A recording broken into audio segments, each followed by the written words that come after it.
Ouais, il est 11h01 exactement. Je vous propose de démarrer pour ne pas perdre de temps parce qu'on a beaucoup de choses à vous partager. On a un webinaire assez riche ce matin.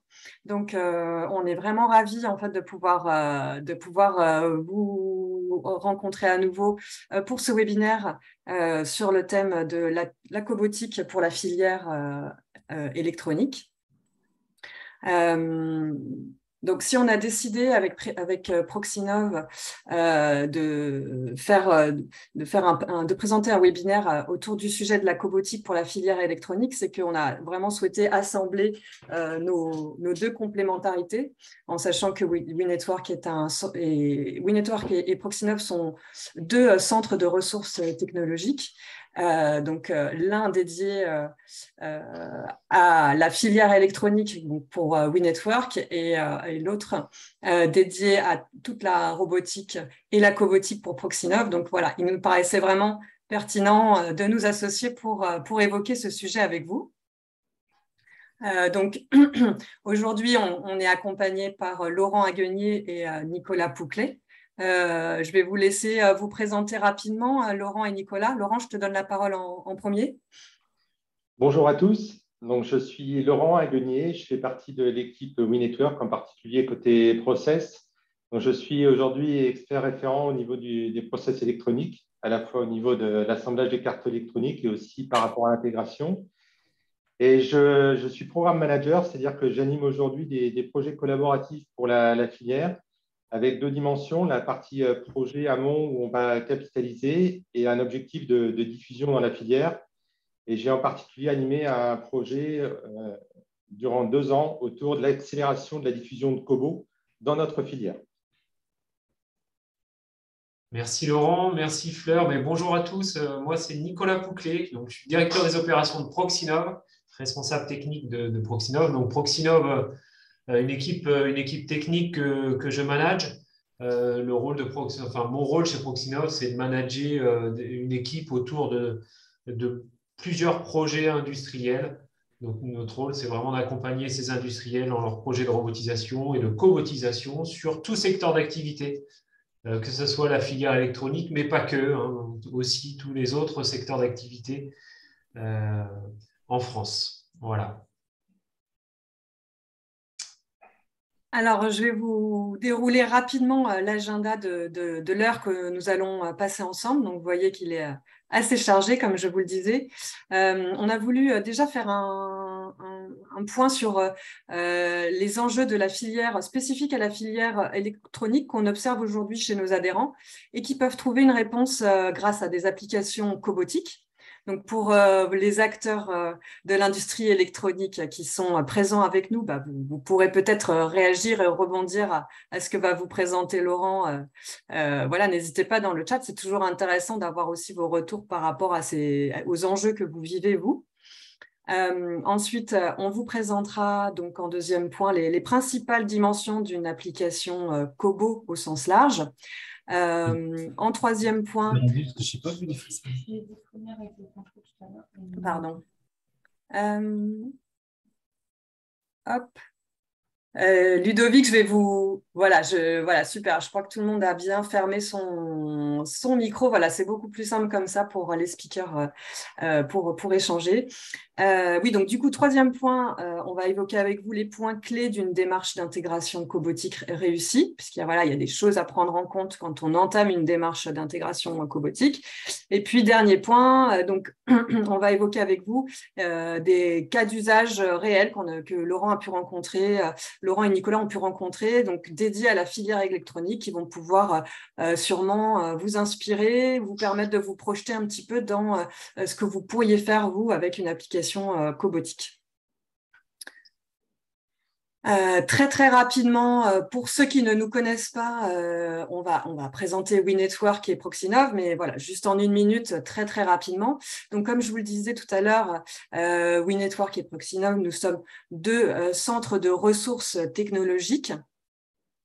WeNetwork est spécialisé donc, sur l'électronique et l'IoT. Voilà, ce label CRT est important car il garantit pour nous notre positionnement de tiers de confiance dans l'accompagnement de toute l'industrie, en fait, que ce soit de l'électronique, mais aussi d'autres secteurs, dans sa transformation digitale, puisqu'on pense, nous, que la transformation digitale est l'avenir de l'industrie. Cette transformation digitale, elle va se déployer via deux piliers, deux missions que l'on se donne chez WeNetwork. Donc, développer en fait plus de valeur client en connectant les produits et en développant des systèmes intelligents. Et également en développant en fait en accélérant finalement la transformation de l'industrie pour l'amener vers l'industrie 4.0. Et donc cette mission, nous la réalisons grâce à 4 pôles. Notre pôle expertise, donc une activité de conseil où nos experts en fait accompagnent les industriels en sécurisant et en accélérant leurs projets de transformation digitale. Notre partie experiment, donc là, il s'agit de notre ligne de production CMS, qui nous permet en fait de développer des POC et d'aller jusqu'à la pré-série de cartes électroniques. Le pôle académie, dont je vous parlerai un petit peu plus à la fin, voilà, notre pôle et là, académie, notre pôle de formation nous permet aussi de vous transmettre notre connaissance, de vous rendre autonome aussi sur certains sujets. Et puis, l'aspect R&D, donc c'est plus ce dont parlait Laurent tout à l'heure. Donc, les projets collaboratifs que l'on peut mener avec l'ensemble de l'écosystème de l'électronique et de l'IoT, donc à la fois les industriels, mais aussi les acteurs de la formation, les académiques, et les autres institutionnels voilà, qui peuvent avoir une action. Donc nous, notre mission, c'est aussi de coordonner ces projets collaboratifs toute l'année. Voilà, j'en ai fini pour WeNetwork. Je te passe la parole, Nicolas. Très bien, merci Fleur. Proxinov aussi, centre de ressources technologiques comme WeNetwork. Nous, on est vraiment dédié à la robotique et à la cobotique avec une combinaison unique d'expertise. Proxinov, c'est une équipe technique de 11 personnes, des compétences très variées, des compétences techniques sur la robotisation, l'automatisme, la simulation et la vision, des compétences aussi transverses aussi pour mener à bien des projets robotiques et cobotiques, des compétences transverses sur la conduite du changement, l'aspect juridique aussi, on intègre ça dans notre démarche avec une personne qui est expert sur cette partie juridique et éthique, et aussi des compétences transverses en communication, financement, propriété intellectuelle. Proxinov aussi, c'est une usine pilote. On a un bâtiment et un atelier basé à La Roche-sur-Yon en Vendée. Cet atelier, cette usine pilote est constituée de plusieurs cellules robotisées sur 1000 m², notamment des cellules robotisées et cobotisées sur des process d'assemblage. Ces cellules qui sont mises en évidence et qui sont utilisées pour mener à bien nos démarches d'accompagnement, nos prototypages, nos simulations et nos formations. Donc, on a une connaissance unique du terrain, c'est que dans le cadre de Proxinov, on a mené plus de 150 projets robotiques et cobotiques sur différents secteurs d'activité chez nos adhérents. Et puis, la force du réseau de Proxinov aussi, c'est son réseau de plus de 180 entreprises adhérentes. Et dans ces adhérents, dans ce réseau, on va retrouver différents secteurs, différents, on va dire, profils d'entreprises qui sont monopolisées dans un projet robotique. On va retrouver dans ce réseau des fournisseurs de techno, des intégrateurs, donc les gens qui vont faire le lien entre les fournisseurs, et des utilisateurs. Donc, du coup, dans notre réseau aussi, on a un panel de plus de 25% d'adhérents utilisateurs. Donc, tout secteur d'activité, que ce soit du secteur du nautisme, de l'agroalimentaire, que l'électronique, ça font partie de notre réseau d'adhérents de Proxinov, avec un rayonnement vraiment français, européen et vraiment international aussi. Voilà. Alors du coup, comme vous l'avez peut-être compris, WeNetwork et Proxinov, on évolue au sein d'un écosystème très riche, notamment en Pays de Loire, très riche pour le manufacturing 4.0, nos deux structures sont pilotes chacune de son technocampus. Donc le réseau des technocampus, c'est un réseau de CRT vraiment au cœur des Pays de Loire, avec à chaque fois des thématiques différentes. Donc évidemment pour WeNetwork, c'est l'électronique et l'IoT. Pour Proxinov, c'est la robotique et la cobotique. Et puis, il y a d'autres technocampus, notamment Clarté à Laval sur la réalité virtuelle, qui permet en fait aux industriels d'avoir accès à tout un ensemble de compétences pour développer leurs projets. Donc voilà, ça c'est pour ce qui concerne le réseau des technocampus. Et puis, je te laisse la parole, Nicolas, pour présenter rapidement ce qu'est Quatrium. Ouais, un deuxième projet structurant aussi pour nos deux structures, c'est le projet Quatrium. Donc là, plutôt une envergure nationale, où dans ce projet Quatrium, donc on va mettre en place un ensemble de plateformes d'accélération, notamment une plateforme en région des Pays de la Loire avec 4 acteurs. Le CETIM qui va porter ce projet, ce projet et 3 autres acteurs, 3 CRT aussi, au même niveau que le CETIM.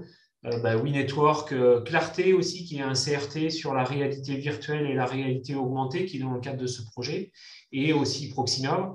Et dans le cadre de ce projet Quatrium, l'objectif, c'est de mettre en place tout un service pour les PME, un service de découverte de technologies autour de l'industrie 4.0 par la mise en place de démonstrateurs innovants, une offre aussi d'accompagnement de PME aussi dans le cadre du déploiement de ces technologies au sein de leur atelier.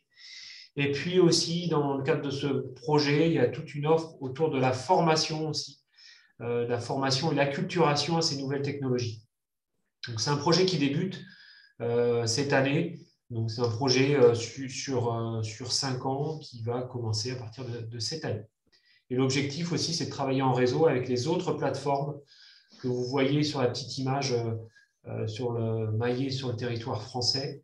Donc, on aura aussi des relations assez étroites avec d'autres structures sur le territoire national. Voilà, je crois qu'on en a fini pour les présentations des structures. On va pouvoir rentrer dans le vif du sujet. Alors, on avance sur les enjeux actuels de la filière électronique pour lesquels les solutions cobotiques apportent des éléments. Donc, pour entrer dans le sujet, une petite vue que vous partagerez peut-être, ou vous aurez peut-être un autre point de vue sur ce que sont les cobots aujourd'hui. C'est somme toute une solution technique récente qui tend à devenir un standard. C'est un élément essentiel support à l'automatisation avec des sujets classiques qualité, cadence que l'on retrouve dans toutes les industries, en particulier chez nous. Alors, les solutions cobotiques, elles offrent des nouveaux spectres d'applications avec la cohabitation avec les personnes, et c'est ce qui la singularise par rapport aux robots.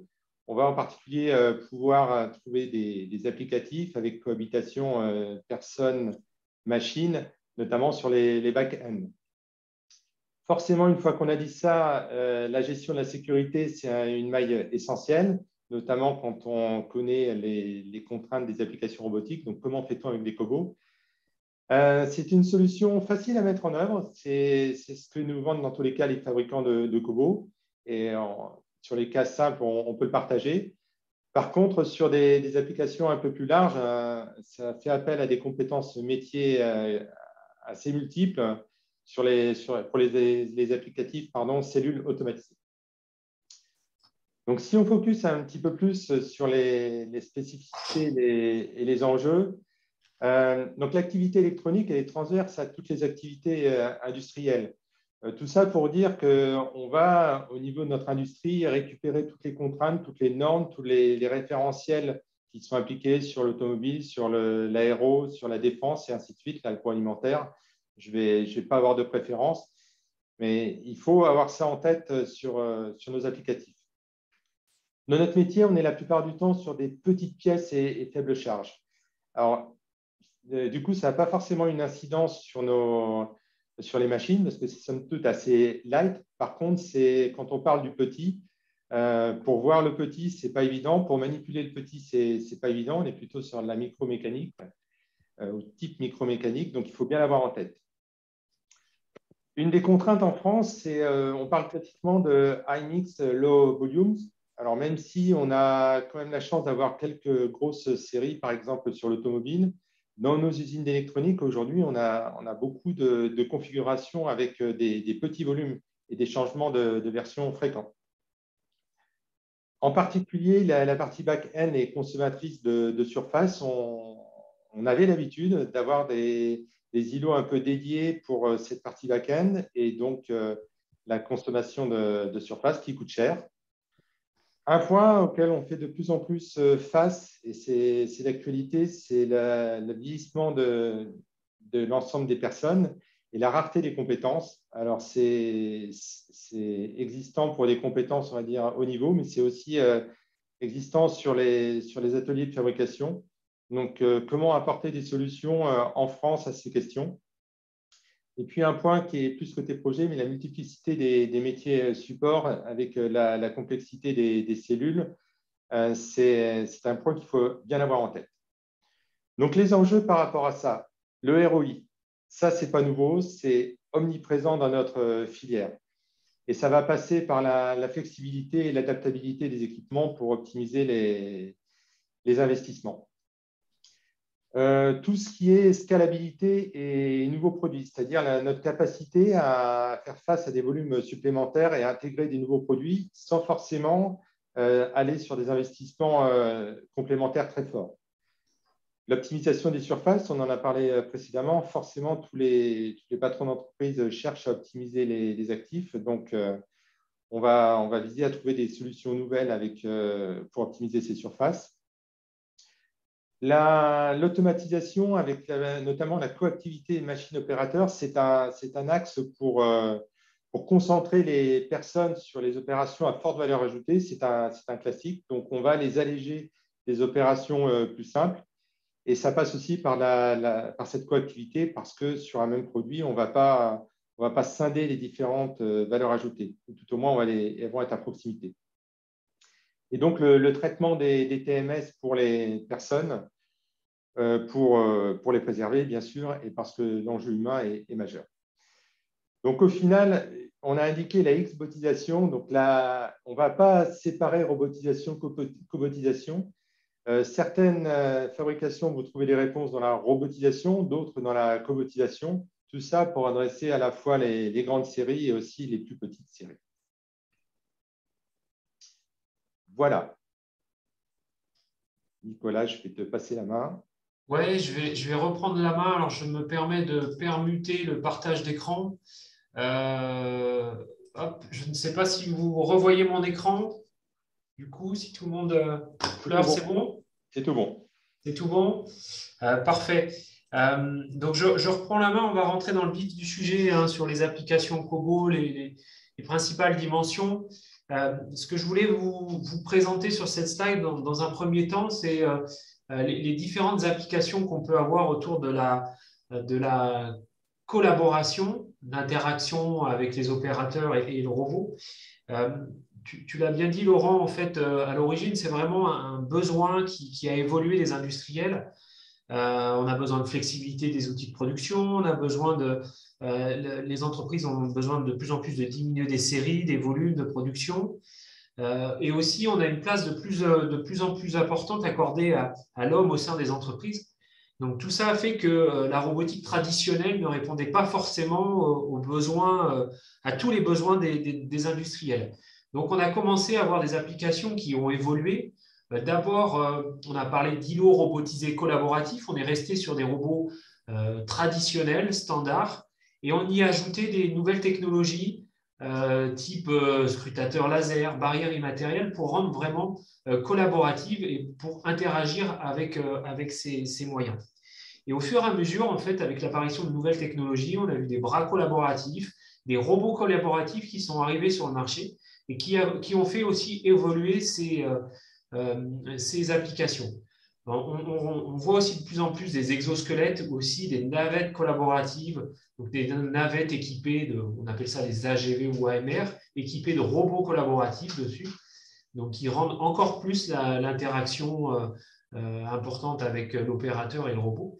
Mais ce que je veux dire surtout sur cette slide, c'est vraiment le besoin des industriels qui a fait évoluer ces nouvelles technologies. Et ces nouvelles technologies ont répondu au fur et à mesure à ces besoins. Si on devait définir la robotique collaborative, on essaierait pour moi, j'ai essayé de la définir sur cette slide en 4 items. Le premier item, c'est une interface avec plusieurs disciplines. Quand on parle de collaboration, quand on parle de robotique, on a de la technique, de la biomécanique. Le facteur humain aussi est forcément très important à prendre en compte quand on veut intégrer ce type de techno. Donc ça, c'est important de le noter. C'est vraiment plusieurs disciplines qui sont traitées sur le même sujet. On parle d'interaction aussi humain-robot.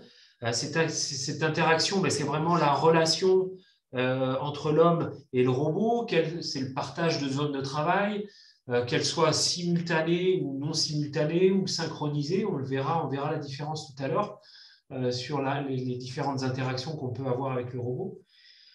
Aussi, ces différentes technologies, parce qu'on l'a vu sur la slide précédente, on parle d'exosquelettes, on parle de robots aussi téléopérés, opérés à distance, on parle de cobots, d'AGV et AMR, ça imbrique aussi beaucoup de technologies. Et on parle aussi d'assistance à l'opérateur, assistance aux collaborateurs. On parle de plus en plus de réduction de TMS, maintien de l'expertise humaine. Donc, on voit que c'est quand même plusieurs disciplines à traiter sur le même sujet.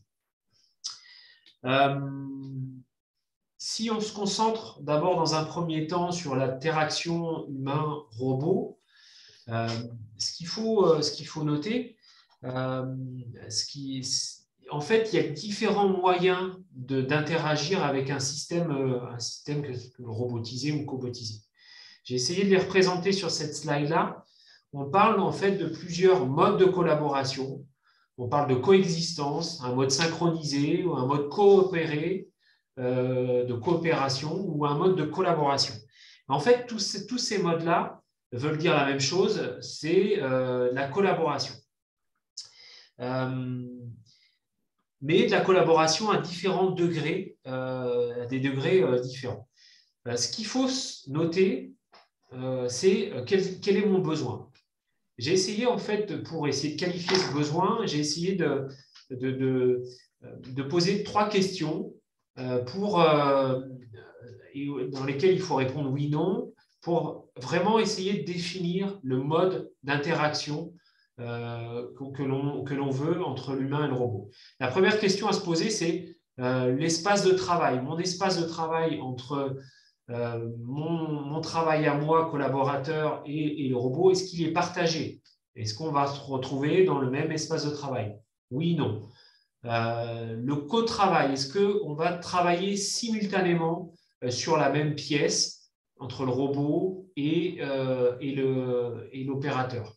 Et la troisième question à se poser, est-ce qu'il y a vraiment un contact physique possible entre le robot, le cobot et l'opérateur? Et en fonction de ces réponses, on va vraiment définir le mode d'interaction entre le robot, entre le cobot et l'opérateur. Et en fonction de ça, on va définir une analyse des risques, on va faire notre analyse des risques, et c'est dans cette analyse des risques qu'on va définir les différents équipements de sécurité qui vont être nécessaires pour rendre l'application collaborative. Donc, sur cette slide-là, on peut voir différents exemples d'éléments de sécurité qui peuvent être mis en œuvre, notamment pour avoir une application coexistante ou une application synchronisée ou collaborative. Et en fait, c'est vraiment ces questions-là qu'on va se poser en fonction de notre besoin et de notre analyse des risques, qu'on va définir les éléments de sécurité nécessaires autour de notre application robotique collaborative. Pour mener à bien cette analyse des risques et cette démarche sécurité, il existe des normes qui sont des outils disponibles pour mener à bien cette démarche sécurité. Ce qu'il faut noter, c'est que quand on fait de la conception, quand on réalise une machine, qu'elle soit robotisée, cobotisée, il y a un règlement à appliquer, c'est la directive machine, donc ça c'est la loi, c'est la directive machine de 2006/42/CE, donc ça c'est tout quand on conçoit une machine, il faut répondre à cette directive machine. Il y a une autre directive qui existe, c'est la directive côté utilisateur, mais là, on ne va pas en parler aujourd'hui parce qu'on est beaucoup dans la conception et dans l'intégration. Mais sachez qu'il y a une directive utilisateur aussi qui doit être suivie aussi dans le cadre de l'utilisation d'une cellule robotisée ou cobotisée. Et pour répondre à cette directive machine, à cette loi, on va avoir des outils, tout un tas d'outils, donc des normes, qui vont être utilisés dans le cadre d'une application cobotisée, de l'intégration d'un cobot. On va pouvoir utiliser une première norme qui est l'ISO la 10218-1, celle-ci qui est plutôt une norme spécifique aux fabricants des robots ou des cobots. Donc, par exemple, tous les fabricants de cobots et de robots doivent utiliser cette norme pour répondre à la directive machine. Quand on va parler d'intégration Cobo, on va plutôt utiliser la 10218-2. Celle-ci, c'est vraiment la norme machine qu'on va utiliser pour intégrer ces équipements cobotisés. Et puis après, on va avoir d'autres outils mis à disposition, notamment pour faire des analyses des risques, concevoir des installations, concevoir des chaînes de sécurité. On va utiliser la 13849-1 et aussi, surtout, sur les applications cobotiques, notamment dans cette norme, dans cette spécifique technique, la TS 15066, on va retrouver tous les modes de collaboration que je vous ai cités tout à l'heure et toute la démarche aussi qu'on va utiliser, démarche d'analyse des risques qu'on va utiliser dans le cadre de l'intégration de Cobo. Donc, ce qu'il faut noter, les normes et les spécifs à retenir sur un sujet cobotique, c'est vraiment la 10218-2, celle-ci qui va gérer vraiment l'intégration de Cobo, et surtout la 15066, qui est cette spécifique technique qu'on va utiliser dans le cadre de l'analyse des risques. Et notamment aussi, on va retrouver dans cette spécifique technique, parce qu'on va commencer à parler de contact direct et indirect avec une cellule robotisée, un Cobo. Et dans cette spécifique technique, on va retrouver toutes les valeurs et toutes par rapport aux zones de contact possibles avec le corps humain. On va retrouver des valeurs, des notions d'effort, des notions de vitesse à appliquer sur des applications sur des applications Cobo. Pour rentrer un peu plus sur la partie techno, tout à l'heure, Laurent a parlé d'applications robotiques, applications cobotiques. Moi, je n'aime pas comparer le robot et le cobo parce que ce sont deux technos différentes. Des technos qui sont mis à disposition en fonction du besoin des industriels pour répondre à différentes problématiques. Ce que j'ai voulu montrer sur cette slide, c'est plutôt comparer les applications robots et comparer les applications cobo.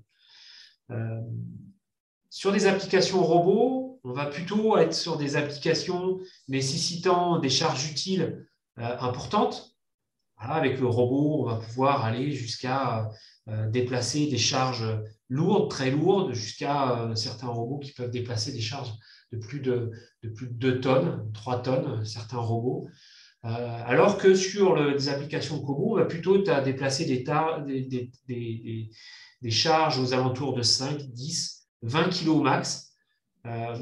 Donc ça, c'est là où on va retrouver plutôt des Cobo. Et il y a une notion qui est importante, c'est ce ratio aussi charge utile, poids propre du robot. Souvent, on a le Cobo qui est beaucoup plus léger qu'un robot classique. À charge équivalente, on va avoir un robot à charge déplacée équivalente, on va avoir un robot qui va être plus lourd, plus costaud, plus robuste qu'un Kobo qui va être plus léger.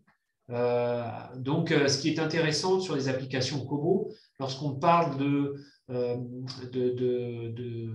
possibilité de redéploiement, de déplacer le Kobo sur d'autres applications, le Kobo peut être plus intéressant parce que plus léger, plus facile à déplacer sur d'autres applications. On parle de zone de travail aussi. Forcément, sur les applications robots, ayant des robots plus volumineux, plus grands, on va plutôt avoir une zone de travail plus importante qu'un robot classique, qu'un Kobo, pardon. Le Kobo, on est plutôt sur des charges, des zones de travail aux alentours de 1500 mm autour du robot, du Kobo, alors que, voire jusqu'à 1700 mm pour certains Kobo. Alors que sur le robot, on va avoir des applications plutôt sur plus de 3 mètres donc en zone de travail. En termes de précision de positionnement aussi, je parlais de robustesse tout à l'heure. Les applications robots, on est plutôt sur des applications qui nécessitent beaucoup de précision et de répétabilité, alors que sur des applications Kobo, on a moins de précision, moins de répétabilité qu'une application robot classique. En vitesse aussi, forcément, quand on parle de collaboration, on va devoir limiter des vitesses de déplacement. Donc, sur les applications robots, on est plutôt sur des applications qui nécessitent de la cadence, de la vitesse, alors que sur les applications Kobo, on est sur des vitesses plus faibles, des cadences plus faibles que des applications robots classiques. Les interactions homme-robot, applications robots, on est très caractérisé, alors que sur les applications Kobo, on est plus sur des applications ouvertes avec de la collaboration, de l'interaction plus étroite que sur des applications classiques. La simplicité de programmation aussi, je l'ai mis comme point aussi différenciant. Sur des applications robots, on utilise plutôt du langage constructeur classique, alors que sur des applications Kobo, on a plutôt un programme, on va dire une simplicité de programmation. On a besoin d'interagir rapidement avec l'équipement, besoin de le redéployer. Donc, ça nécessite forcément une simplicité de programmation, une mise en œuvre plus importante, une programmation par bloc, ou une autre façon de programmer ces installations qui rend vraiment la simplicité de programmation plus importante du côté des applications Kobo. Diversité des tâches. On a forcément, qui dit simplicité de programmation, dit facilité de redéploiement et flexibilité. Donc, je mettrais plutôt sur les applications Kobo plus de diversité des tâches, surtout sur le redéploiement des installations. Et des applications Kobo aussi en termes de coût, plus faible coût comparé des applications conventionnelles, notamment parce qu'on va plutôt sur des applications assez simples, soit de pick and place, soit de contrôle, soit de débraquage, alors que sur les applications robots classiques, on est plutôt sur des grosses applications qui nécessitent forcément des investissements plus lourds que des applications Kobo. Donc, c'est pour ça qu'on a un ROI plus intéressant sur les applications les applications Kobo. Si on devait citer des critères de choix, comment on choisit un Kobo plutôt qu'un autre, j'ai essayé de les regrouper en 3 items sur des critères d'environnement, des critères techniques et des critères plutôt sécurité. Si on cite le critère environnement, comment on choisit un Kobo plus qu'un autre, c'est surtout en fonction du besoin et des conditions d'environnement des entreprises où va être installé le Kobo. Est-ce qu'on va être sur des environnements contraignants ou non, besoin d'espace ou non. Donc aussi l'empreinte au sol va être aussi un critère important à prendre en compte dans l'environnement. l'ergonomie aussi. Forcément, on va avoir des cobots qui vont être ouverts aussi à la collaboration. Donc, en termes d'environnement, on va plutôt être sur des cobots avec des designs qui sont peu, on va dire, peu intrusifs, c'est-à-dire qui vont avoir des carters arrondis, des designs arrondis, qui vont rendre aussi plus, en termes d'accompagnement humain aussi, ça va être plus intéressant d'utiliser ce type de design, ce type de technologie. Sur les critères techniques, comment se choisit un cobo? En fait, il y a plusieurs critères techniques pour sélectionner un cobo. On a parlé de portée tout à l'heure. Forcément, le premier critère pour choisir son cobo, c'est son rayon d'action. Un cobo en fait, il y a différentes références, différentes caractéristiques de cobo. D'abord, le premier critère, c'est son rayon d'action. Qu'est-ce que j'ai besoin de déplacer dans quel espace? Donc, on va avoir des rayons d'action qui vont aller de quelques centimètres jusqu'à 1,7 m pour les plus grands cobots. Mais forcément, il va falloir à un moment donné définir ce rayon d'action pour choisir quel type de référence, quel type de rayon d'action j'ai besoin. La charge embarquée aussi, on va avoir des cobots qui vont commencer à déplacer des charges autour de 1 kg, 2 kg, jusqu'à des cobots qui vont déplacer des charges max jusqu'à 20-25 kg. Donc forcément, on ne va pas déplacer les mêmes charges, pas pour les mêmes besoins. Les gros porteurs en cobo vont plutôt être là pour de la palettisation notamment, ou déplacement de charges lourdes, alors que les plus petits porteurs, les charges de 1, 2, 3 kg, notamment dans le domaine d'électronique, on va plutôt les utiliser pour déplacer, prendre des composants, déplacer des cartes électroniques. On va plutôt utiliser ce type de cobo. Temps de cycle aussi, c'est un critère technique aussi important qu'il faut prendre en compte. Les vitesses nécessaires, les limitations de vitesse, etc. Et aussi, un critère technique important aussi, c'est comment ces robots aussi, ces cobots, interagissent aussi avec tous les autres périphériques qu'il peut y avoir besoin dans le cadre d'une application cobo, que ce soit préhenseur, vision, etc. Il y a des outils, ces cobots, il y a certaines marques de cobots qui ont déjà des interfaces plug and play pour prendre en compte ces équipements de préhension, vision ou autres éléments qu'il peut y avoir autour d'une installation robotique. Nicolas, je me permets juste de t'alerter un petit peu sur le temps. Ouais, voilà. Comme j'aimerais qu'on puisse... Il y a un point technique aussi, sécurité aussi qui est important. C'est toutes les fonctions de sécurité aussi à intégrer dans une application cobo aussi. Tous les cobots n'ont pas les mêmes degrés aussi et les mêmes fonctions au niveau de la sécurité. Donc, c'est aussi à prendre en compte aussi ces aspects sécurité. Et les éléments aussi constituant un îlot robotisé, vous le voyez, je l'ai dit, on a beaucoup d'éléments aussi autour d'un cobo, en termes de sécurité, en termes de vision, pince, préhenseur.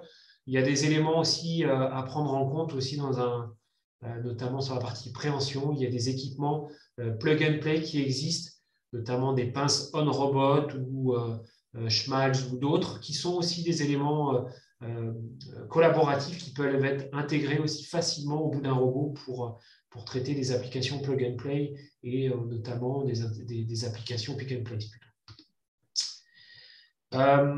Les points clés à prendre en compte dans un projet cobotique. On l'a vu, la robotique collaborative génère de nouveaux risques par rapport à de la robotique conventionnelle. On parle de risques de collision, des risques de TMS, des risques psychosociaux. Donc forcément, ces risques sont à prendre en compte dans la démarche d'intégration cobo. Ce qui est important aussi, c'est de prendre en compte plusieurs disciplines dans un projet cobo. On ne va pas s'arrêter que sur de la techno robotique, on va rajouter des disciplines supplémentaires. On va parler de disciplines autour de la cognitique, de l'ergonomie. C'est vraiment en fait un mix entre l'ensemble de ces disciplines pour pour répondre à un projet, un sujet cobotique. Parce qu'une approche trop centrée sur l'aspect techno va donner un système peu adapté aux situations de travail, et inversement, une approche trop centrée sur l'homme va plutôt donner un système peu performant en termes de cadence ou de temps de cycle ou de technologie innovante. Donc, c'est vraiment un mix à avoir entre différentes approches. J'ai essayé de représenter cette démarche en 4 étapes. En 4 étapes projet. Il y a vraiment une première étape qui est importante à traiter dans un projet Kobo. C'est ce premier niveau qu'il faut avoir, c'est l'acculturation. Vous participez à ce webinaire, vous commencez à avoir cette première acculturation. C'est important, voilà, d'être formé, d'être acculturé à cette techno en participant à ces journées, à ces salons, à des formations, pour être vraiment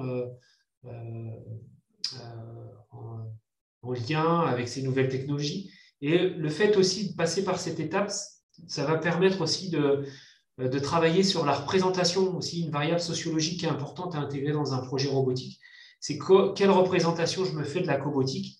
Il faut absolument avoir de bonnes représentations pour mener à bien un projet Kobo. Donc, cette première étape d'acculturation va mener à bien, va permettre de travailler sur la représentation. Il y a une étape aussi importante, c'est la préétude. Voilà, on va beaucoup travailler sur des audits, de faire des études, des audits, des études de faisabilité. Tout ça aussi dans l'optique de réfléchir et de travailler sur la confiance au projet. Dans les étapes études et validation, ce qui est important à noter dans un projet cobotique, c'est beaucoup de faire de prototypage, de POC aussi pour vraiment valider la solution, travailler aussi beaucoup sur l'analyse des risques dans les phases de POC et dans les phases d'études. Donc ça, c'est vraiment important d'intégrer cette analyse des risques dès la phase de préétude et de POC. Tout ça aussi pour engager l'équipe dans la démarche projet. Et puis, dans les phases d'intégration, ce qui est important à noter par rapport à un projet classique, c'est aussi de travailler en étroite collaboration aussi avec les fournisseurs et les intégrateurs, notamment aussi pour mener à bien cette démarche d'intégration, tant sur la partie sécurité que appropriation aussi de la technologie par les équipes. Et il y a une notion importante aussi, dans un projet Kobo, on voit qu'on est sans cesse sur des technologies innovantes qui évoluent dans le temps. Donc, il faut absolument mettre une notion aussi d'amélioration continue. Peut-être aussi viser une solution qui va répondre à un besoin à l'instant T, mais aussi sans cesse l'améliorer au fur et à mesure aussi pour rendre cette application aussi innovante et on sort toujours à la pointe de la technologie. Donc, c'est une notion aussi importante à intégrer dans un projet, cette notion d'amélioration continue. On le voit en fait, la cobotique, ça amène beaucoup de métiers, beaucoup de compétences. Donc, c'est quelques compétences importantes à avoir dans un projet cobotique. Mais ce qu'il faut noter dans c'est qu'il y a beaucoup il y a des acteurs qui peuvent avoir ces compétences variées. Et ce qu'il faut noter aussi, c'est que en fonction du niveau d'expertise, on peut avoir des industriels qui peuvent avoir envie d'intégrer elles-mêmes des applications cobotiques. Il faut que ces industriels aient ce niveau de compétences et d'expertise pour mener à bien une intégration cobotique. Donc, il faut qu'ils soient formés à la sécurité, formés à l'ergonomie, formés à l'automatisme, à la cobotique. Donc, ça, c'est une notion à prendre en compte si les industriels veulent mener à bien un projet cobotique. Il faut avoir de la formation, de la culturation aussi à l'ensemble de ces métiers. Mais ce qui est important aussi, c'est que au-delà des acteurs classiques, industriels, intégrateurs, constructeurs, il y a aussi des acteurs autres qui vont tourner autour de ces acteurs historiques. C'est les experts que j'ai cités. WeNetwork est un parfait exemple d'expert aussi qui peut apporter une expertise sur des projets cobotiques, Proxinov aussi. Et puis aussi, il y a des organismes de contrôle aussi qui peuvent aussi apporter des expertises sur la sécurité autour de ces sujets cobo. Et puis voilà. Donc voilà, ce qui est important, c'est vraiment ce niveau d'expertise à avoir et pas hésiter aussi en fonction de son niveau, à pas hésiter aussi à solliciter ses experts. J'en ai fini sur la présentation. Je me rendrai disponible notamment sur ces 2 points, le point 2 et 3, pour répondre à vos questions. Je vais laisser la main à Laurent pour parler des différents cas d'usage de la filière électronique.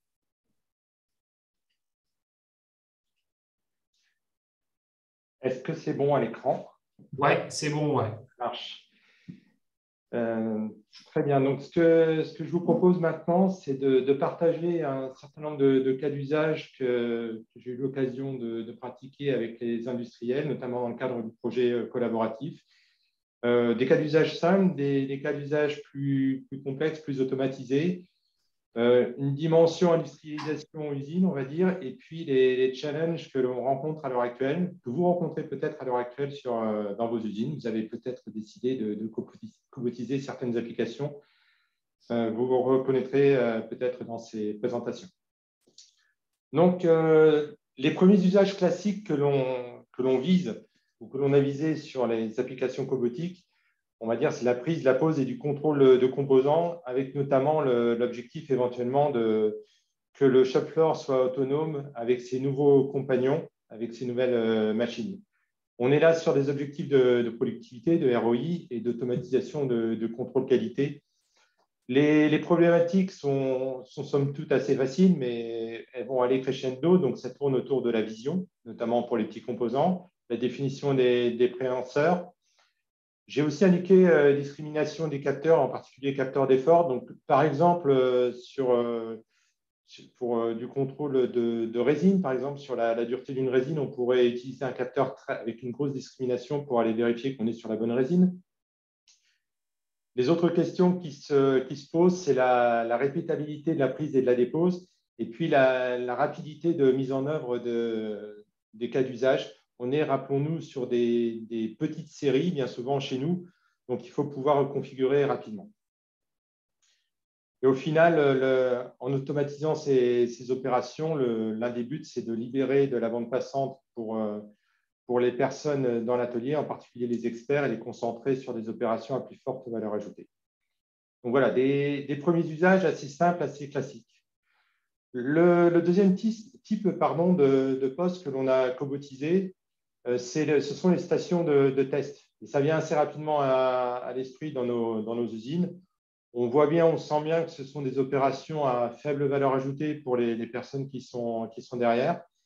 Donc, il s'agit là de la prise de la carte, du chargement, déchargement du banc de test et après les opérations connexes, type lancement de cycle, gestion des conditionnements, gestion des non-conformes. Là aussi, on est sur de la productivité du ROI. Les problématiques qui se posent en particulier, donc la précision de localisation de la carte dans le banc de test, avec en particulier l'alignement avec les pointes de test. Et puis, une autre question que j'ai indiquée ici, c'est ce type de cobo. On ne va pas saturer les bancs de test, c'est-à-dire que le cobo va être amené à être utilisé sur plusieurs stations. Donc, on va le déplacer d'une station à une autre. Et donc, ça veut dire déplacement facile et reconfiguration rapide et facile. Un autre point au passage qui n'est pas évident dans nos usines, c'est la définition des allées de circulation. On sait que les usines sont assez saturées. Donc, il faut le penser au départ pour déplacer facilement les machines. L'étape d'après, c'est on bascule sur des cellules plus complexes. Alors, les sujets qui viennent là aussi rapidement à l'esprit, ce sont les opérations de vissage avec les contraintes associées. Donc, on va parler de différentes vis, de différents produits. différents plans sur le produit. Donc, il faudra savoir orienter le produit par rapport au robot, au cobot. Les objectifs, donc, on va être autour là aussi de productivité de ROI, qualité bien sûr. Et j'ai pointé ici, mais c'est valable un peu pour toutes les opérations, donc les manques opérateurs et la réduction des TMS, donc autour des questions de la gestion de l'humain dans nos usines. Donc les solutions cobotiques sont une bonne alternative. Par rapport à ça, en termes de problématiques, la visseuse et la vis sont un élément dangereux. Donc, il va s'agir de bien gérer la sécurité par rapport à ces éléments. L'orientation de la visseuse par rapport au produit, donc là, on va être sur de la conception machine, répétabilité et précision et configuration rapide pour aller localiser la vis. Et puis, toujours en termes de sécurité, le changement d'outil est sécurisé. Sur la photo en bas à droite, on est sur plusieurs têtes d'outils et ça peut paraître anodin, mais on a un risque sécuritaire associé potentiellement à ce changement d'outil. Bien penser les outils et les changeurs d'outils, c'est un élément non négligeable. Donc, en termes de chiffres, par exemple, là, je vais m'attarder quelques instants. Sur une station de 8, on a un ROI de l'ordre de 18 mois. Un autre applicatif qu'on a eu l'occasion de mettre en œuvre dans les usines, c'est assez proche finalement du vissage. On est sur un outil qui peut apparaître dangereux. Donc, on est sur la dépose de colle ou de résine, soit sur un plan, soit sur de la 3D. La pointe de dépose, c'est assez évident que c'est un outil dangereux pour l'humain. Donc, il faudra savoir gérer le déplacement et l'outil par rapport à ça. Donc, on est sur des applicatifs de type étanchéité, collage. Et puis, on va chercher aussi à mutualiser le cobot et voir les éléments pour la dispense pour optimiser le ROI. Pardon. Donc, productivité ROI, un des objectifs. Là aussi, tout ce qui tourne autour de l'humain, donc le manque opérateur, la réduction des TMS. Et donc, les problématiques à gérer sur ce type d'applicatif, c'est la gestion de la sécurité. Et puis après, des sujets qui sont existants sur des applications robotiques type vitesse de dispense, la gestion des angles, la gestion de la 3D, et puis le changement d'outil. Pour continuer, je vous propose de s'attarder sur ce qu'on a appelé le multi-usage. Donc, l'objectif, c'est d'optimiser les investissements cobotiques. Donc, comment faire ? On a eu deux approches. On a eu une première approche qui va être de déplacer la cellule vers les différents postes de travail. J'ai eu l'occasion d'en parler juste avant, notamment par rapport aux stations de test. Donc, on va positionner le cobot et l'ensemble des éléments nécessaires sur un chariot. On va le déplacer de poste en poste. Conception, puis après réalisation, et après charge aux personnes dans l'atelier de déplacer. Donc, on est sur plusieurs fonctions, plusieurs outils, plusieurs localisations pour la cellule cobotisée dans l'atelier. Objectif, donc, optimiser le ROI. Donc, les problématiques déplacement facile. On peut aller sur des masses assez significatives pour la cellule. Donc, par exemple, l'ordre d'idée, c'est 200 kg. Ce n'est pas négligeable. La dimension d'une telle cellule, ça commence à être assez imposant. Donc, la définition des allées de circulation. Et puis, les points, c'est la configuration rapide au poste. Alors, les fabricants de cobots et les fabricants de périphériques ont bien avancé ces dernières années.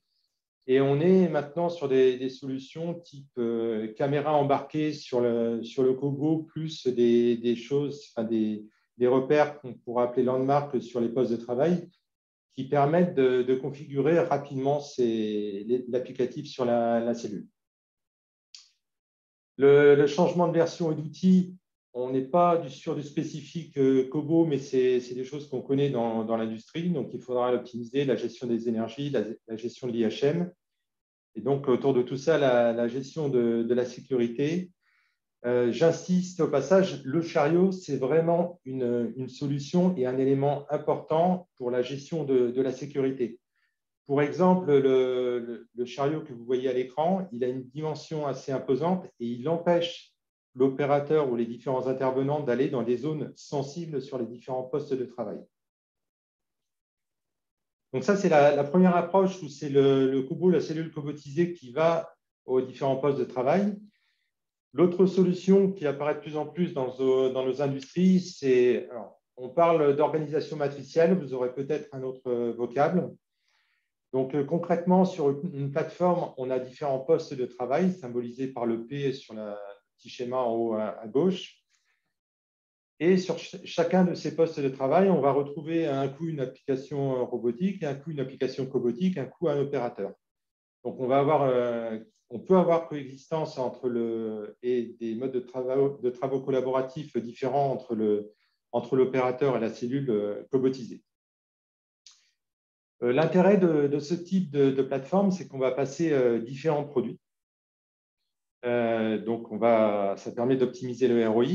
C'est scalable, c'est-à-dire on pourra imaginer accroître le volume sur la ligne de fabrication assez facilement, voire rajouter des îlots cobotisés ou d'autres solutions techniques sur cette plateforme pour augmenter la cadence sur un produit donné ou intégrer d'autres produits.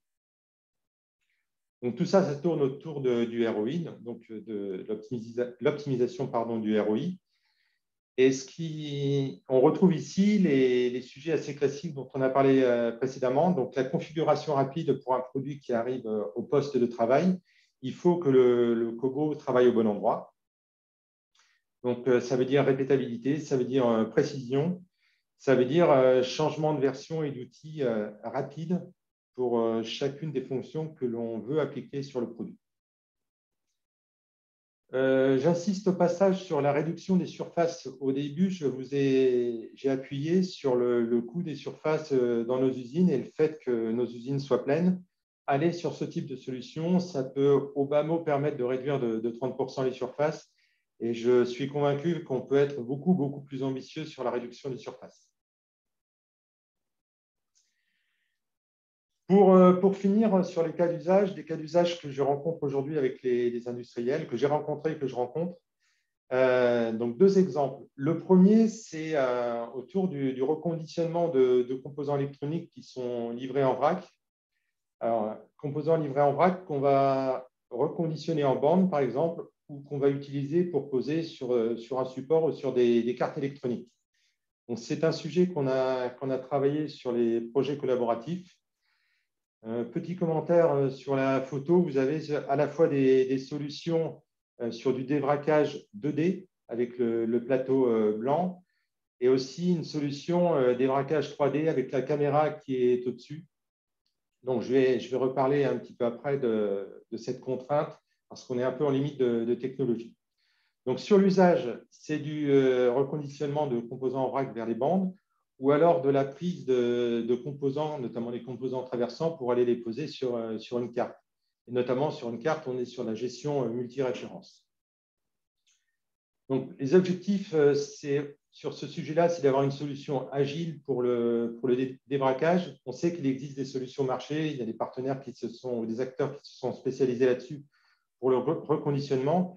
L'idée, c'est d'avoir un peu d'autonomie au niveau de nos usines pour aller vite quand on en a besoin. Les problématiques autour de ça, c'est notamment la vision et la vision 3D. La 2D, comme je vous l'indiquais il y a quelques instants, c'est quelque chose qui est assez mature maintenant.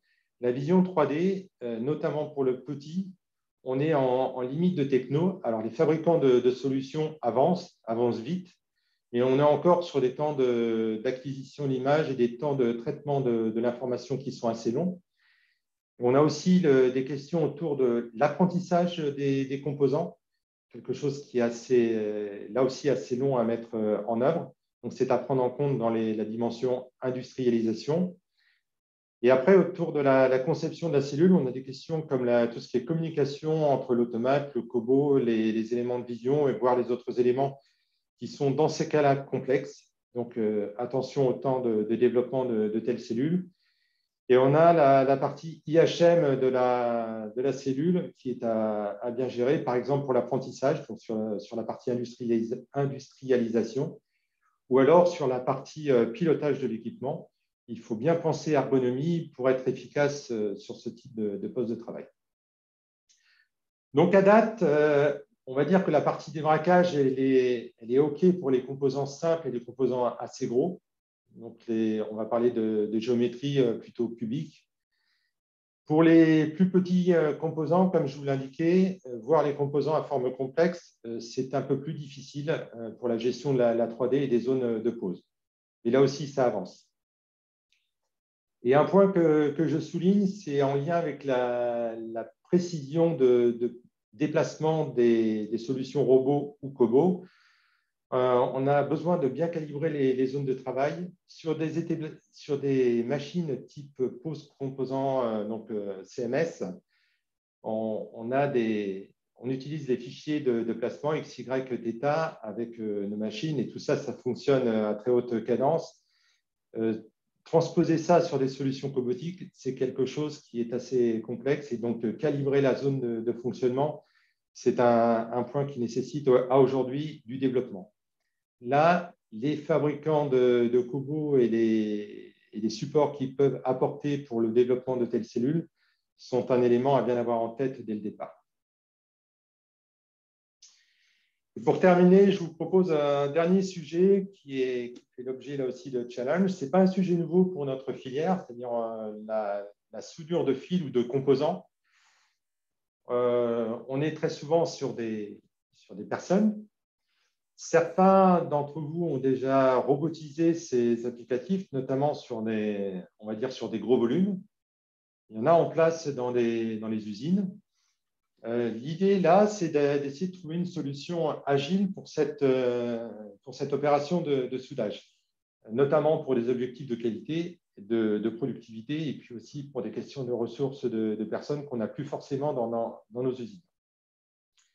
Donc, les questions, les usages autour de cette cellule cobotisée, ça va être de souder le fil, ça va être d'être capable d'aller prendre le composant, d'aller prendre le fil, de bien le positionner. Donc, j'indique ici positionnement de l'âme du fil en face de la cosse, le fil dénudé et la partie du fil que l'on veut mettre en face de la cosse peut avoir de grosses variabilités de positionnement. Et puis, il y a une dimension multiproduit qu'il ne faut pas s'interdire de prendre le plus tôt possible. Donc, les principales problématiques, ça va être la sécurité, parce qu'on est sur un process qui est somme toute dangereux, potentiellement dangereux. Tout ce qui est répétabilité et précision, on trouve des sujets qu'on a pu évoquer. La vision 2D et la vision 3D pour la saisie et le positionnement des fils. Ce qu'on recherche aujourd'hui, c'est un positionnement dynamique par rapport à la forme de la partie utile des composants, donc en lien avec la variabilité des composants. Et puis, dans les problématiques, j'ai indiqué ici le ROI au niveau des problématiques, c'est-à-dire on cherche aujourd'hui à éviter de faire du spécifique et plutôt d'essayer de trouver des solutions réutilisables pour d'autres produits. Donc, il y a des offreurs de solutions qui développent des solutions vision qui coûtent cher. L'idée, c'est de pouvoir les réutiliser sur un certain nombre d'applicatifs. Donc, ce sujet-là, il est en cours de développement. Donc, des solutions existent pour le débraquage des fils, sont validées. Là où c'est un peu plus complexe, c'est la prise en compte de tout ce qui est variabilité dont j'ai pu parler. Voilà. Au final, un petit slide de synthèse par rapport à ce que j'ai pu pratiquer avec les industriels. Je suis convaincu qu'il faut penser l'industrialisation. Alors, c'est peut-être un peu prétentieux de dire comme ça, mais autrement. Il faut surtout le penser multiproduit, donc avoir cette vue de l'atelier pour pouvoir mutualiser un maximum de choses et éviter de faire des cellules dédiées. La sécurité, on en a parlé assez longuement avec Nicolas. Bien qu'on ait été très sensibilisé dès le départ sur cette partie sécurité, on s'est planté sur la conception des cellules. On n'a pas pris cette dimension en compte suffisamment largement. On a dû reconcevoir certaines cellules dans une phase assez avancée du projet. La définition des compétences à la fois pour le développement et pour derrière gérer l'équipement, ce sera essentiel. Donc, on est assez à l'aise pour on va dire, identifier les ressources dont on a besoin sur les sujets classiques, mécaniques, pneumatiques. La partie programmation intégration IT, c'est aujourd'hui un petit peu plus nébuleux. Il faut arriver à le prendre en compte dans nos usines, notamment, on parle beaucoup de 4.0, donc là, je fais une ouverture sur le 4.0. Mais ce type de cellules automatisées est amené à être connecté à l'ensemble du système d'information, notamment ERP et MES. Et donc, par rapport à ça, il faut bien choisir les équipements et les partenaires. Soit on est capable de faire en propre, donc avec ses propres ressources dans nos usines, soit il faut savoir s'entourer des ressources. Donc, au final, ces sujets cobotiques sont des projets, sont des gros projets, et il ne faut pas négliger la maille temps pour la mise en œuvre. Voilà. Merci beaucoup, Laurent et Nicolas, pour ce partage d'expériences très riche. Merci à ceux qui sont restés. On a dépassé un petit peu l'heure, mais c'est vrai que vraiment, Laurent et Nicolas avaient beaucoup de choses à vous transmettre. Donc, je n'ai pas eu beaucoup de questions dans le fil de discussion du chat. Donc, ce que je vous propose, si vous avez encore un petit peu de temps, c'est, si vous le souhaitez, si c'est plus simple pour vous, c'est d'activer votre micro pour poser des questions directement à Laurent et Nicolas si vous le souhaitez. Ou sinon, dans le chat, c'est aussi très simple, comme ça, tout le monde ne parle pas en même temps, on peut prendre les questions au fur et à mesure. En tout cas, si tout a été clair, c'est parfait. Je vais en profiter, le temps que vous nous posiez des éventuelles questions, je vais en profiter pour vous évoquer en fait ce qu'on vous propose par la suite, parce que là, on vous a donné, donc Laurent et Nicolas vous ont donné un premier niveau d'information qui vous permet d'avoir une vision globale en fait des applications cobotiques, de pouvoir vous inspirer par rapport aux différents usages qu'on peut faire d'une application cobotique. On a bien insisté aussi sur les points de difficulté, les points d'attention qu'il fallait avoir en tête, et puis notamment sur le fait que que ce genre de projet pouvait demander pas mal de ressources et de compétences différentes, et que parfois, quand on ne les a pas en interne, ça vaut vraiment le coup de se faire accompagner par des experts.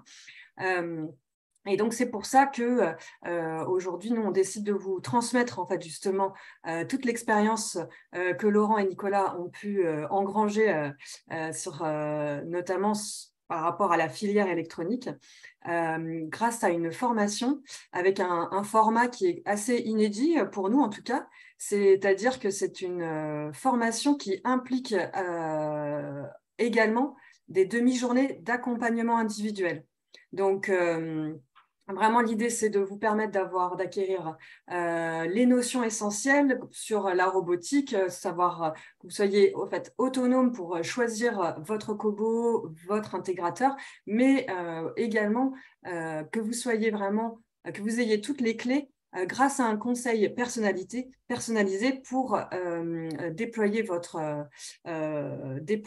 vos cas d'usage dans votre usine, dans votre environnement industriel. Alors, je vois que Benoît nous pose une question. Je vous la pose en direct, Laurent et Nicolas. Sur le sujet du soudage, qu'est-ce qui a aiguillé sur un cobo plutôt que sur un robot classique? Je ne sais pas qui veut répondre. Il y avait deux enjeux pour l'entreprise. En fait, l'entreprise, c'est une entreprise qui nous a sollicité, qui n'est pas du tout robotisée, pas du tout cobotisée, avec très peu de machines automatisées. Donc, il y avait aussi un premier point, c'était de trouver une solution qui est, entre guillemets, collaborative, c'est-à-dire une solution ouverte, qui ne fasse pas peur, qui n'inquiète pas les collaborateurs. Ça, c'était un premier sujet. Et le deuxième sujet qui a remporté aussi, pourquoi on s'est orienté plutôt vers un cobo qu'un robot classique, c'est la facilité de mise en œuvre et de programmation. Donc, l'entreprise, on a fait une phase entre guillemets, de veille où on a présenté différentes technos. Et en fait, l'entreprise a tout de suite est partie vers un cobo parce qu'elle a vu que les cobos choisis étaient faciles d'utilisation, faciles de programmation. En fait, n'ayant pas de compétences en interne, ou peu de compétences en robotique ou cobotique, elle s'est orientée vraiment vers cette solution. Donc voilà une des conséquences en fait, de pourquoi nous avons choisi un cobot plutôt qu'un robot. Oui, ça rentre sur un projet qui est plus large d'automatisation d'un certain nombre d'opérations dans l'atelier. Donc, il y a des opérations simples dont le choix est assez évident d'aller sur de la cobotique. Et du coup, on a convenu qu'on pouvait aussi aller sur la cobotique pour cette opération de soudure, moyennant bien sûr toutes les précautions au niveau de la gestion de la sécurité. Bien sûr. Ce que je disais aussi tout à l'heure, c'est que vous connaissez dans les usines la robotisation de cette opération de soudure, elle existe depuis quelques temps déjà dans nos usines. Là, ce qui est un peu nouveau, c'est d'aller sur la cobotique. Et ce qui est un peu nouveau, dans le cas particulier dont on parle, c'est la gestion dynamique, ce que j'ai appelé la gestion dynamique du fil et de l'alignement cause-fil, pour lequel il y a des nouvelles solutions, pour le coup, en vision qui arrivent et qu'on est en train d'évaluer. Merci Laurent, merci Nicolas. Et en pratique, c'est effectivement plus simple à programmer, demande Benoît. En pratique, oui, sur les opérations simples, c'est simple. Après, ce qui est simple aussi sur certains cobots, c'est ces fameuses interfaces que j'ai parlé tout à l'heure. J'ai cité, Laurent, tu l'as cité aussi. On a quelques interfaces déjà plug and play qui permettent aussi de rendre de la programmation et l'intégration facile. Après, s'il faut vraiment rentrer dans de la programmation dure, dans la programmation complexe, c'est pas plus simple qu'un robot classique. Là, on va se heurter vers, on va avoir la même complexité entre un cobot et un robot classique. Par contre, ce qui est intéressant, c'est que même si la programmation reste compliquée, tout ce qui est IHM, le teach, la fameuse télécommande de programmation, va rendre plus simple quand même la programmation. Donc, la programmation en tant que telle va rester dure, complexe, pour des applications complexes, mais qui va être plus facilitée par des IHM plus intéressantes. Il y a certaines solutions des fabricants de cobots qui sont plus ou moins simples à mettre en œuvre, y compris sur des applications complexes. Ouais. Ce qu'il faut noter, c'est que les applications ayant évolué, les technologies nouvelles sont arrivées, ça fait bouger beaucoup les lignes des acteurs historiques. Et du coup, ces acteurs historiques rendent aussi de plus en plus simple à programmer la robotique entre guillemets classique. Et aussi, on a l'apport aussi de l'informatique, de nouveaux logiciels de programmation, ce qu'on appelle les logiciels PHL de programmation hors ligne, qui rendent aussi les installations aussi très faciles d'utilisation et très faciles de programmation. Et un dernier commentaire, attention à certaines solutions. Il y a beaucoup d'acteurs qui sont arrivés sur le marché avec des solutions où on nous vendait monts et merveilles. Et au final, dès qu'on accroche des applicatifs un peu plus complexes, on est très vite limité par la programmation et du coup, on peut être dans des impasses. Donc, attention à des acteurs qui n'auraient pas fait leurs preuves. Et pour répondre à votre question, oui, la PHL, ça marche avec la cobotique. En effet, il y a certains éditeurs de logiciels qui intègrent dans leur bibliothèque des cobots. Donc, ça marche très bien.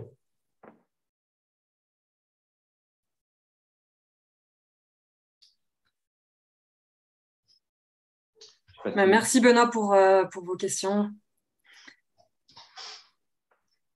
Oui, je vais terminer puisque c'est vrai qu'on déborde. Donc, merci à tous ceux qui sont restés jusqu'au bout. C'est super. Juste un tout petit mot pour vous dire que WeNetwork et Proxinov, nous serons ensemble au salon SIDO de Lyon le 14 et 15 septembre, donc sur le village des technocampus Pays de Loire. Et nous avons d'ailleurs d'autres acteurs de l'électronique et aussi de la cobotique qui vont venir co-exposer avec nous. On a une cellule cobotisée avec 4 cobots sur le salon SIDO, donc n'hésitez pas à venir voir cette cellule qui mélange plusieurs compétences, toutes les compétences des 3 CRT, Clarté, WeNetwork et Proxinov. Côté WeNetwork, du coup, nous, on va poursuivre ensuite nos webinaires sur l'industrie 4.0, toujours dans l'idée, en fait, de pouvoir acculturer les industriels sur des sujets d'industrie 4.0, comme on vient de le faire là avec la cobotique. Donc, les prochains sujets seront l'ERP, le MES et la logistique 4.0. Donc, les dates sont à venir. Et côté Proxinov, la prochaine date importante, c'est la matinale Cénit qui aura lieu le 20 septembre prochain chez Proxinov, donc à La Roche-sur-Yon. Mais le plus simple finalement pour suivre toutes nos actualités, c'est de vous abonner soit à nos newsletters, soit à nos pages LinkedIn, voilà, pour être vraiment au fait de toutes nos actualités qui peuvent vous intéresser. Et je vois qu'il y a encore une dernière question dans le chat. Est-ce que vous pouvez la lire, Laurent et Nicolas? Donc, la complexité dans la programmation, c'est l'interaction avec l'environnement extérieur et bien entendu, ça ne règle pas les problèmes de process. Pas de souci, on comprend que le chat, c'est toujours un petit peu... c'est toujours compliqué de faire des phrases parfaites, pas de souci. Le problème process, alors là, on est plutôt sur le process. Alors, quel type de process je sais pas si peut-être pouvez-vous préciser? Ouais. En fait, ce que je voulais dire, bonjour. C'est que la partie, par exemple, soudure, salut Laurent. La partie soudure, le Kobo, il va vous amener au point, mais la partie brasage, etc., il faut toujours une compétence process pour faire pour développer le process. Le Kobo, il ne fait pas tout. Exactement. Ça, c'est clair que la compétence process, il faut l'avoir. Ça ne règle pas, si on a déjà des problématiques process, forcément, le fait de le cobotiser, ça ne règle pas non plus ces problèmes process. Alors là, dans le cadre de ce projet, en fait, il y avait aussi toute une veille justement sur le process qui a été fait et on a changé le process existant justement par un nouveau process rendant plus facile la cobotisation de l'application. Excusez-moi, je me permets de parler parce que j'ai participé avec Laurent au projet cobotique. Eh bien, au contraire, merci. Merci pour votre interaction. Merci. Mais le point, c'est le slide de Nicolas tout à l'heure avec toutes les compétences, la cartographie des compétences qu'il faut bien avoir en tête, qu'il faut bien faire au départ sur un usage. Et pour le coup, avec Olivier, sur un autre sujet, on a eu ce type de questions et ce type d'aléas pour la définition de la cellule. Pas forcément bien identifié au départ tout ce dont on avait besoin et du coup, à un moment donné, ça remet fondamentalement en cause la définition de la cellule. Oui, puis Benoît, là, je revois votre remarque. En effet, il ne faut pas hésiter dans la phase d'acculturation de tester vraiment ces technos. Donc, je vous invite à vous rapprocher de WeNetwork et Proxinov justement pour tester ces technos et vous verrez bien la simplicité de programmation qu'on peut avoir avec différents robots, différents cobots. Et l'idée, le fait de le tester, ça permet vraiment de voir les avantages et inconvénients de ces technos.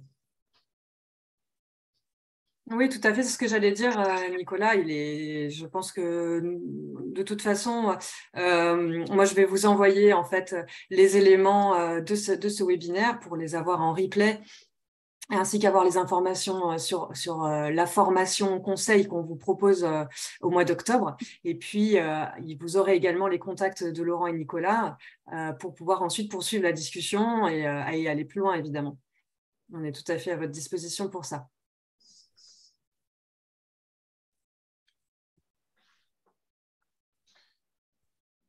Est-ce que vous avez d'autres questions? Les 14 participants qui sont encore présents, on a encore un petit peu de temps, je pense, Laurent et Nicolas, et sinon, effectivement, il ne faudra pas hésiter à prendre contact avec nous. Ouais, je voyais la question, la remarque de Benoît, je pense en particulier à l'application Vissage, où on a scindé toute la partie Vissage, on a traité au niveau du Kobo, au niveau de la programmation Kobo. Par contre, tout ce qui est pilotage au niveau de la cellule complète, c'est un automate dédié qui était à part. Donc, la programmation COBOL nous a vraiment bien aidé à bien simplifier toute cette partie-là. Et ça ne règle pas tout. Je suis tout à fait en phase avec le commentaire.